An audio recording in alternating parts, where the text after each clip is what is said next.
நம்ம பெங்களூரில் Africa jungle experience கிடைக்கும்னு சொன்னால் நம்புவீங்களா? ஆமாங்க, ட்ரீம் இல்லைங்க, இது ரியாலிட்டி. இன்றைக்கி நாங்கள் எக்ஸ்ப்ளோர் பண்ண பிளேஸ் தான் Bangalore Bannerghatta biological park. Inside போகிறதுக்கு டிக்கெட் எடுத்துகிட்டு சஃபாரிக்கு 350, ஜூக்கு 250, பட்டர்ஃப்ளை பார்க்கு 50 rupees per பர்சனுக்கு எடுத்துகிட்டு உள்ளே போயாச்சு. கொஞ்சம் எக்ஸ்பென்சிவாக ஃபீல் ஆனாலும் உள்ளே போன அப்புறம் தான் புரிஞ்சது ஏன் இவ்வளோ பேர் இங்கே வராங்கன்னு. ஃபர்ஸ்ட் ஸ்டார்ட் பண்ணது சஃபாரியில். ஃபஸ்ட்டில் உட்காந்து ஃபாரஸ்ட்குள்ளே போகும்போது ஒரு நார்மல் ஜூ ஃபீல் இல்லை, நம்ம வெஹிக்கிள்லேருந்து ஜங்கல் எக்ஸ்ப்ளோர் பண்ணுற மாதிரி இருந்துச்சு. ஃபர்ஸ்ட் வெல்கம் பண்ணது ஒரு பியர், அப்புறம் elephant, spotted tears and next வந்த சீன் தான் ஹைலைட். ஒரு சைடு நார்மல் டைகர், இன்னொரு சைடு ஒயிட் டைகர். 2 பேரும் பக்கத்தில் நடந்து போன மூமெண்ட் இருக்கே, லிட்ரலி வைல்ட் லைஃப் டாக்குமெண்ட்ரியை லைவாக பார்க்குற ஃபீல் கொடுத்துச்சு.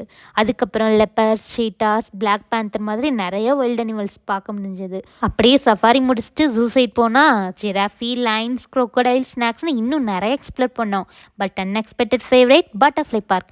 உள்ளே போன உடனே கலர்ஃபுல் பட்டர்ஃப்ளை சுற்றி பறக்கிற சீன் வேறு லெவல் பீஸ்ஃபுல்லாக இருந்துச்சு. லாஸ்ட்டாக பேர்ட் செக்ஷனில் பீகாக், மக்காப்ஸ் அண்ட் கலர்ஃபுல் பேர்ட்ஸ் பார்த்து இந்த டே ஃபுல்லாக அட்வென்ச்சராக கம்ப்ளீட் பண்ணோம். டிக்கெட் கொஞ்சம் காஸ்ட்லி தான். நான் ஒரு full day nature and wild life experience வேணும்னா பன்னார்கட்டா டெஃபினெட்லி ஒர்த் அ விசிட். உங்களுக்கு சான்ஸ் கிடைச்சா ஃபர்ஸ்ட் எந்த அனிமலை நீங்கள் பார்க்கணுன்னு நினைப்பீங்கன்னு மறக்காமல் கமெண்ட் பண்ணுங்கள். Bye bye.